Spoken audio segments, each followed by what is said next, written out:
and transformation.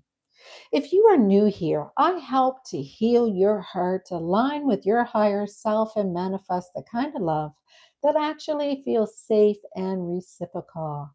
That's why I'm here to help you get your soulmate and dump the rest. Each week, we dive deep into the energy, the soul lessons behind your connection, and whether that is with your twin flame soulmate or your own inner self. Take what resonates, leave what doesn't, and remember your story is always evolving. You're not chasing love here, you are embodying it. We are under a Taurus supermoon, one of the brightest and most grounding moons of the year. And this energy brings emotional clarity, but also some closure. Supermoons magnify what's been buried, the truth, the love, the lessons, and everything rises to the surface. Taurus energy is about self worth, stability, and what truly feels safe for your heart. So if something feels shaky right now, it's not punishment, it is a revelation. And this full moon is saying you can't build forever on what is temporary. And over the next few days, expect some emotional intensifying breakthroughs and even some karmic reconnections. This week, we are experiencing the sun in Scorpio, which is meaning that we're in a deep, deep, intensifying, ending, and transformation truth. People are feeling emotional truth as building up surfaces. Surfaces are showing those secrets. The karmic cycles are closing. So it's a time to face what you've been avoiding, not to suffer, but to finally release it. You've got the moon in Taurus, which is a time for us to, after Scorpio's chaos, everyone's nervous system needs grounding. So, this is a perfect time for self care rituals, body healing, reconnecting to safety. So, touch the earth, breathe. Your body is trying to anchor itself this week. You have Mercury and Mars in Sagittarius. So, the truth is coming out. Conversations are blunt, bold, they're liberating, but they also can hurt. It's a week of truth bombs. Say what your soul has been screaming. It's not confrontation, it's liberation. You got Venus and Libra. Love is rebalancing. People is craving fairness, beauty, connection that feels equal, reconciliations. If both people have evolved, this is a time when you're going to see those reconciliations happen. You don't chase balance, you embody it and become it. You have Jupiter in Cancer. This is emotional expansion, family karma clearing, big inner healing energy. Many will feel the nostalgia or emotional breakthroughs tied to childhood in this week. Forgiveness isn't weakness, it is freedom. You've also got retrograde Saturn, retrograde Neptune, and the North Node in Pisces. So this is about spiritual accountability, illusions breaking down. If you've been running from your own intuition or ignoring your inner voice, it's a wake-up call for you. So pay attention to your dreams. The veils are really thin, so you're not lost. You're dissolving what never was really you. You've got Uranus now also moving into Gemini. Sudden truths in communication, relationships, expecting surprising messages and spontaneous answers are showing up. And maybe you are even seeing things in a different perspective that you never did. So don't react. Don't be always responding to what is being shown to you, because clarity doesn't need any drama. Just observe. You got Pluto in Aquarius also now. So you have collectively, we're rewriting their power structures, especially in love, leadership, and being authentic. If you've been living small, this is a time to demand self ownership. So the truth is your revolution. Now, let's look at the cards. All right. This is you. This is them. This is the energy combined. This is the past. This is the current energy. And this is the future. This is the energy that's affecting your reading. So, Cancer, you're letting go of what no longer feeds you. So, this week is emotional, but it's not chaotic. The supermoon is showing you where your love has been labored and where peace begins, but you stop rescuing and start receiving. So here you are, the King of Swords. You tried to stay logical and emotional, basically shitstorm. And the King of Swords is showing you that you have to make some hard decisions. You have to get logical. You have to stop protecting your heart. You are choosing boundaries. You're trying to discipline yourself. The Four of Cups reverse is a period of emotional numbness or disconnection that's is beginning to end. You once felt dulled, uninspired, and you realize apathy was really being exhausting.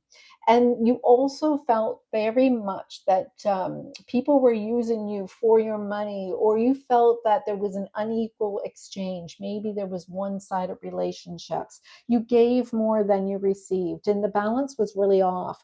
And so this is telling me in the past, you you had to think your way out of this emotional imbalance. You showed up with honesty and care, but you had to get your effort to replace with this connection. There was a lot of one-sided disconnection. It wasn't fair. And so right now, currently, your heart is reopening. You're understanding that there's emotional flow, there is forgiveness, there is emotional beginning, and you're starting to really rebuild the possibility of new steps and a new process of love. And so here you have resistance to change or fear of letting go. Your person possibly was a really resistance, but now the transformation is necessary. You are no longer grieving your own story. There is emotional shedding in progress. And so the end of an exhausting cycle is finally ending. You're finally ready to say enough. You're no longer going to be disappointed. You're going to let things fall away. Closure may not come from them. And in fact, there is a wound that keeps on coming up about love here, because there is something about them that's never ending. And so, right now, the universe is helping you release something from the past. What ending is not punishment, but it's space to be cleared for your next chapter. But it seems like there is a wound here that is coming up over and over again through them.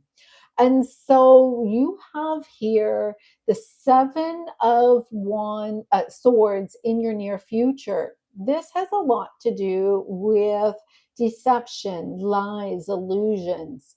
And right here, this is saying no more illusions, no more pretending. You can spot manipulation. You have been really paying attention to your wounds, and also you've been paying attention to how others have been acting. You are ready to walk away from avoidance, and you are actually no longer in denial of yourself. Awareness is your protection. You've got here the Five of Pentacles upside down.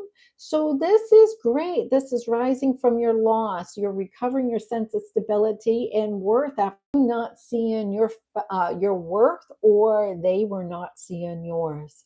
And the Two of Cups reverse is about emotional partnerships are being rewritten, so that the imbalance or disconnection in love is teaching you how to love yourself before fully merging into another union again. Because real union comes after this integration, not before.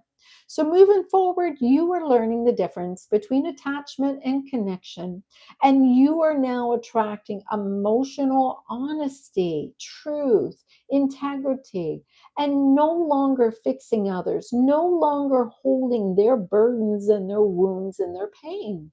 Because at the bottom of the deck here, you've got the Five of Cups. And so this is the hidden energy.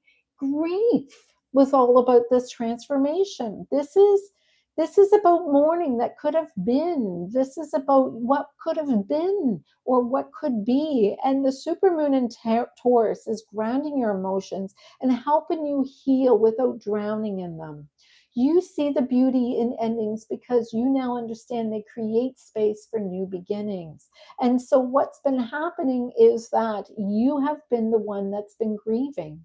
The hidden influence is about emotional recovery. You're not broken. You're simply just realigning yourself so that you match your heart to your new vibration. The supermoon is helping you release what you've been holding on to emotionally. The balance is now ending. This is about you no longer giving to a one sided relationship, and your heart is finally feeling peace again. You're not losing anything in love. You are now returning it.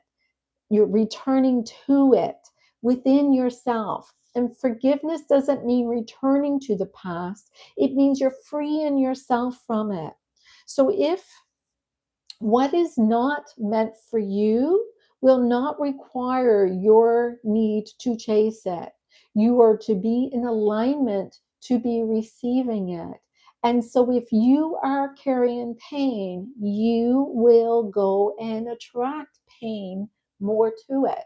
So, if this message spoke to you, don't forget to like, comment on your sign, and share what part hit home for you. I love hearing about your stories. And check out your moon, your rising, and your Venus you can receive a more deeper view into your emotional and spiritual path. And if you're ready to go deeper, I do extended readings, rituals, and healing sessions, including past life regressions and subconscious reprogramming at the www.loveinthe12thdimension.com. The website is just below. And remember, you are a magnet. The energy that you hold on to, that you project out to the world, is going to attract that love back. So until next time, be love to yourself, and the rest will follow. Bye for now.